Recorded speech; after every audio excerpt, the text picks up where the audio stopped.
disheartening. Alright, so the claim I'm responding to is beginning your day with yoga instead of a morning cup of coffee yields better short-term and long-term effects. Proponent's secondary claims are yoga is more accessible and affordable way than coffee to effectively eliminate and keep morning haze away all day. Second claim was yoga has the ability to relieve mental stress, while coffee often is to add stress on the body. And a third claim was yoga focuses on building mindfulness that allows for a clear head and a productive day. For the first claim, which was yoga is more accessible and affordable way than coffee to effectively eliminate and keep the morning haze away all day, I believe instead of doing yoga in the morning every day, we should really look at what we're eating for breakfast.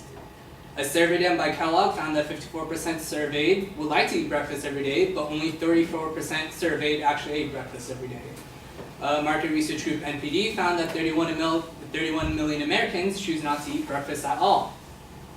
Coffee does add stress and will cause you to crash, but what should be looked at more is your diet. Coffee with a good breakfast will keep you energized and lower the crash effects that coffee gives you. Eating the breakfast with a high fiber and low carb diet and then drinking coffee afterwards shows that coffee effects on serotonin levels, which is a hormone that makes you happy and calm and self-confident, is minimized. Eating a good breakfast gives you mental edge, and Consumer Report found that people are more active and felt more energetic when eating a proper diet. Eating a good breakfast showed an enhanced in memory, attention, and improvement in speech and processing information. Instead of doing yoga, we really should be looking at making sure that we eat properly. Many Americans do not eat proper breakfast in the morning. Making time to eat breakfast as opposed to doing yoga seems to be more beneficial and effective at relieving the morning haze and giving you the energy to be productive throughout the day. Yoga has the ability to relieve mental stress, while coffee often is an added stressor on the body. That's their second claim. Yoga may have the ability to relieve mental stress.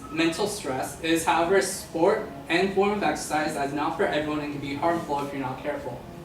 Glenn Black, a yoga teacher for 40 years, studied classic yoga in Pune, India, and has clientele from celebrities to yoga instructors.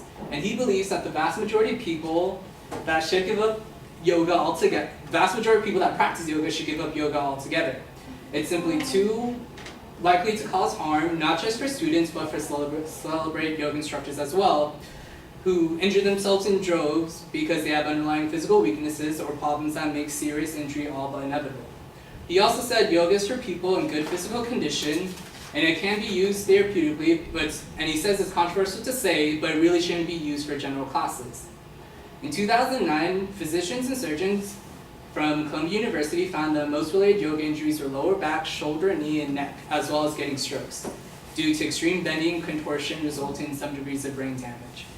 William J. Broad, a journalist specializing in scientific writings, examined the physiological effects of doing yoga and stated that these poses that really bend your neck a lot, such as the shoulder stand and the plow, causes you to rotate your neck to 90-degree angles, and it turns out that there are delicate arteries that run through your neck called vertebral arteries, and if they get tweaked around too much, these arteries will tear, causing clots. And when you remove yourself from these poses, or while you're in these poses, these clots can go to the brain, causing brain damage and can cause death. Yoga is not the most practical form of exercise for everyone. As stated above, an expert in the field stated that yoga should only be done by people that are physically fit. And most people usually aren't physically fit.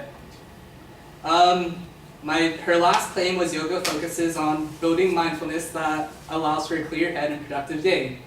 Although doing yoga in the morning may build your mindfulness and may make you more productive, it's not very practical for Americans. Nationally known yoga teacher Rodney Yee suggests doing yoga 45 to 90 minutes a day. Visual Economics found that in the US, 85.6% of men and 66.5% of females work more than 40 hours a week. According to International Labor Organization, Americans work 137 more hours than Japanese workers, 260 more hours than British workers, and 499 more hours than French workers. Gallup poll also found that the average American adult sleeps 6.8 hours a night. Experts recommend 7 to 9 hours of sleep. Doing 45 to 90 minutes of yoga early in the morning every day just doesn't seem practical for many Americans when we can make a cup of coffee in the span of 15 minutes. It can give us the same jump start. I'm just going to end it now because I feel bad. But yeah. skipped a few things, but I feel like I got my main points across. Okay. That's okay.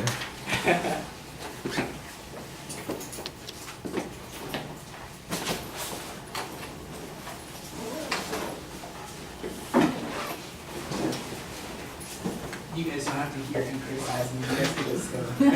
That's good.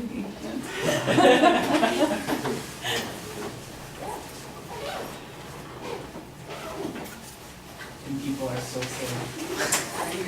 They're being patient, it's fine. I thought the main claim was labeled clearly. The secondary issues are outlined effectively. On the first point, I think you've got a good counter-causality argument suggesting that diet is the bigger issue that we ought to be worrying about, and that it would also mitigate whatever negative effects there are of coffee and then allow us to enjoy the benefits of coffee. I thought you gave us some good information on that. I think your source citations need to be a little bit clearer on that. On the second point, your source citations were very good, suggesting that there are problems from yoga. You tell us that it only needs to be done by people who are in good physical shape.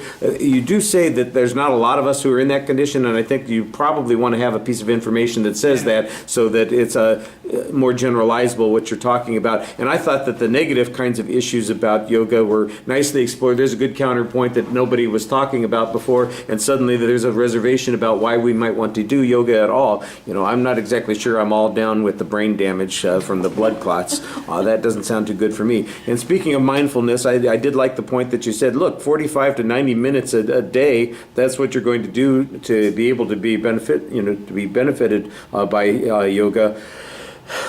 And, we don't have that time. We don't live in that kind of world where people have that much time to do those kinds of things. We can't get people to do 10 minutes of exercise a day. We can't get them to walk 20 minutes a day, 3 times a week. And here you're saying, oh, well, let me see, let's calculate that out. That's an hour and a half a day, 7 days a week in order to get these particular benefits. That's a heck of a lot of chunk of time that we're talking about. I thought that that was a good argument to be making. There's nothing wrong with cutting it short. If you think you've made your point, that was fine. Thank you. Thank you guys for staying. I appreciate it. Now we'll have to talk